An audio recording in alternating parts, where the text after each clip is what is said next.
So for our students taking this course in a future semester, so let's talk a little bit about what that's going to look like and what the ground rules for our course are. So this is EBTM 881 Capstone. Here are the project advisor matches for students who indicated interest in taking this course in summer of 2021. Some of you may not be matched with the advisor that you preferably had on your sheet. We do apologize for that, but one of the challenges was that we had a couple faculty who were pretty much requested by everybody. And unfortunately, one faculty cannot do 7 or 8 advising sessions or different student projects in a single semester. So we do have multiple faculty here on the call. A couple of professors are teaching tonight, but this is your faculty match for the summer 2021 projects. So from the summer 2021 students, any questions before I go to the fall 2021 list?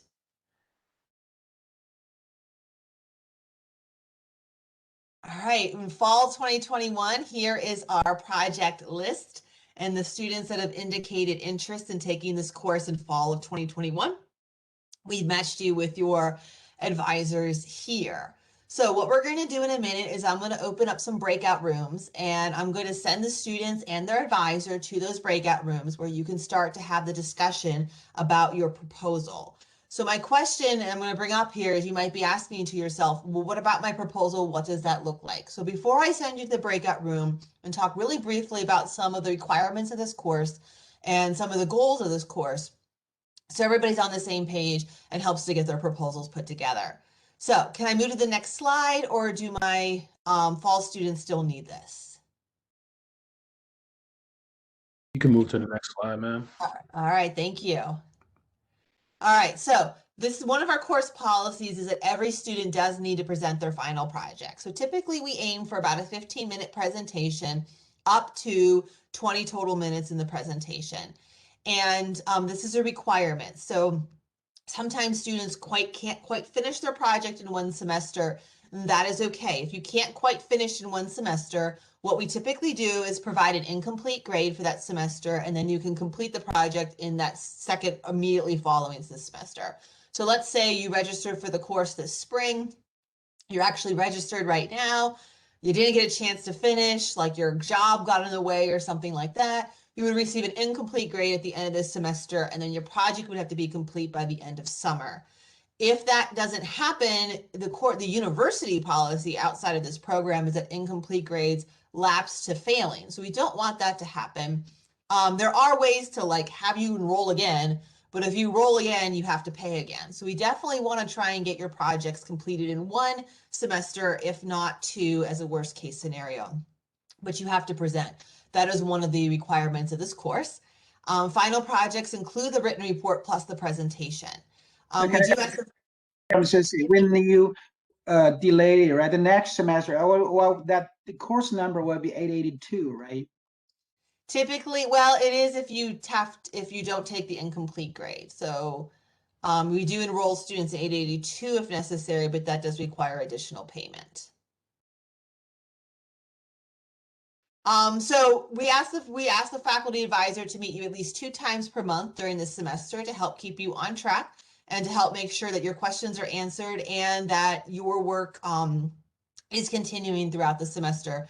Sometimes the faculty advisor would like to meet more than twice per month. I typically, for example, meet with my students 3 to 4 times a month, typically once per week, but that is up to the faculty advisor's discretion. And that will be clearly communicated, those expectations from your advisor by the end of the add drop period. All of our deadlines in this course are final, and they must be reasonably met in order to avoid delays. Okay, so here's the deal. What you're going to work on next is the project proposal form. So if you go to the 881 website, and so towson.edu/SCM, supply chain management, SCM, and then click on 881 on the right-hand side in that yellow box. If you go to the template section, there's the first bullet point, the 881 Capstone Project Proposal Form. Open that up, and that is going to give you some guidelines. And in your proposal, you're going to have to complete the following 5 sections. Talk a little bit about your overview, what the project background is, what methodology you're going to use, like k-means analysis or information theory, or, you know, correlation or whatever methods you think you're going to be using through the process to solve your problem. What deliverables you expect to present or to expect to have at the end of your analysis, a timeline for your project week by week typically, and your workload. This course requires, since it is 3 credits, it requires about 100 to 120 hours of workload for the project. So your timeline should indicate how many hours per week you expect to spend and what activities you plan on doing each week. So really we're looking for a Gantt chart there. There's a lot of additional details in the template. So if you scroll through the actual template itself, behind it, there's some documentation about the course and some explanation about some of the course policies. The proposal needs to be first approved by your advisor. So typically students work with their advisor to craft the project and scope it out and come with something that can be completed in a semester. And then once your advisor approves the proposal, it does come to the program director. So my check is basically to make sure that all the sections are complete and there is like a master's level, you know, expectation here, and that the project should be able to be completed in about a semester, that you didn't over or under scope it, and that you are, you know, applying techniques that you should have learned in this graduate program. So a lot of you can't register right now. So why is that? So once I approve your proposal, I hand it off to Ms. Dorsey, our administrative assistant for the department, and then she's going to create a section for you in PeopleSoft. So then you get your own class, 881, with, you know, a section number for just you, and then she'll send you a permit. Typically, she gives you about 72 hours or 3 days to register once she sends you the permit. So check your email. And basically, if I have any questions, I'll send it back to you. I will also send you a notification when I send it to her, so you know to start looking for your permit, and then you'll get your permit and you'll be able to register for the course. So summer semester's happening soon, fall semester's happening a little bit later in August. We need time. So the summer semester actually begins May 24th.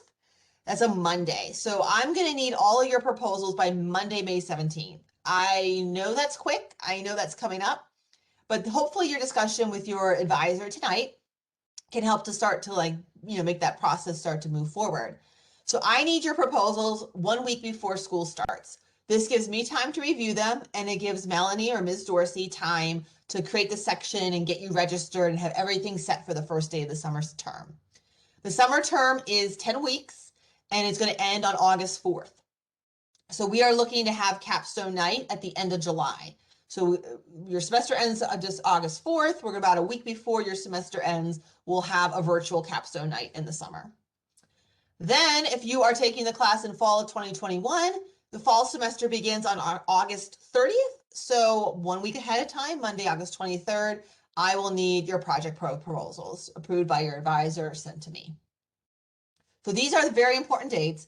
And please, please, please help us make these, because if they come to me and they need some revision, or Melanie needs some time, we have a week, and there are a lot of students, as you saw in the previous slides, who all need our attention that week. So please help us to make these deadlines. Please don't turn in a proposal late. Please help us to make it. If you have questions as you go through the process, definitely reach out to us. QR code is going to jump you to the Capstone project website right away. So earlier I said towson.edu/SCM. That QR code will jump you right away. So take a look at that.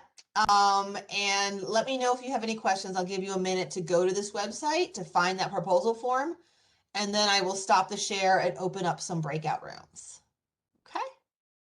Any questions so far? I have one question. Fall project students will go to the breakout rooms as well? Yes, it'll be a good chance to meet with your advisor and then, you know, set up kind of your first thoughts or something like that for your project. Thank you. Yeah, sure. If your advisor's not here, so a couple people are in class tonight, like Professor Bushman's in class, a couple others are in class too. Or if you are a professor and your student isn't here, most likely your student is in Amber's Six Sigma class right now. What it's really, you guys are going to have to, you know, find some time to meet, especially if you are a summer student. because we are, tight on time there. So I will leave it up to the students to reach out to the advisor to set up that meeting. I would highly recommend to the advisors, if you don't hear from your students this week, to follow up with them. What I'm going to do is I created this as a separate video. I'm going to send this out by Friday of this week to all the students who declared intent as well and all the advisors. So if your advisor's not here or your student's not here, everybody can watch the video and get on the same page. Okay. Other questions?